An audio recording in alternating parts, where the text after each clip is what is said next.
All right, we're going to Jerry and Clinton. I'm sorry, that was a long call, but it was fun. Jerry, you're on Heart of the Matter. Jerry, Hi, you're on the air. Hi, this is Jerry. I'm 56 years old. I was born and raised in Clinton, Utah, and I'm a critical care ER trauma room nurse. I wanted to ask you a couple of questions about the Mormon religion, and maybe you can enlighten me. I almost turned Mormon, and I was going to marry my high school sweetheart, and just before my we were going to get married, the parents told her that it would be an interracial marriage, and they wouldn't accept the children, and neither would the church accept the children, and we didn't get married. Then, as I have traveled, only Utah, and it only seems that Mormons have called me the N-word. They have said I have the sin of Cain on me because my hair color is different and my skin color is different.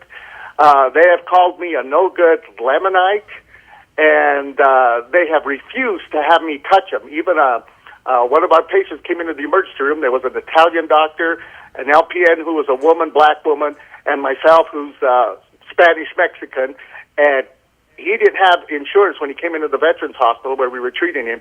He actually got an ambulance and went up to the University of Utah other than let us touch him, and he said he would pay for it.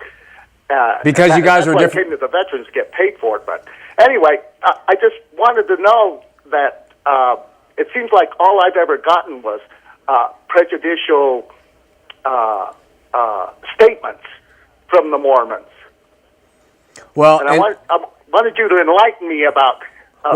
I'm sure you've heard about the doctrines, and we did a show on racism. You can go back in the archives and watch the show on racism.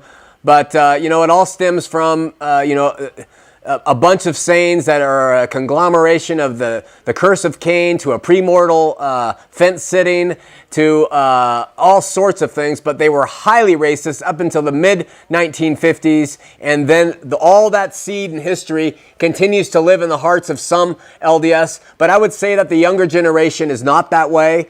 But it still lives in the hearts of some of the older folks who were cut their teeth on that. But all that says to me is you're going to trust the prophets who are preaching racism in the 1950s, and then in the 1960s they stop because they become more educated and advanced, and then now it's lessened, but it's still in the hearts of the older ones. It's just trusting men, and that's going to be my best answer for you. I hope it helps, Jerry. Well, could you tell me why I've been told on one side the Lamanites are sitting at the left-hand side of the God, the Melanites are sitting on the right-hand side of the God. You're going to go to heaven just like the Mormons are, and then be turned around and be told that Lamanites are nothing, they're no good, you can't touch me, get away from me. Jerry, that type of thing. I've never heard that about Lamanites in Mormonism, so it's sounds like a subjective experience that you've had with certain individuals, and we can all have bad ones with certain individuals. But I know in the history of Mormonism, the Lamanites have never really been a bad thing, except in the Book of Mormon. Maybe they're using their Mormonism teaching to express their prejudice. Is that what you're telling me? As an individual expression? Could be. God bless you, my friend. Okay. Thank you. Bye-bye.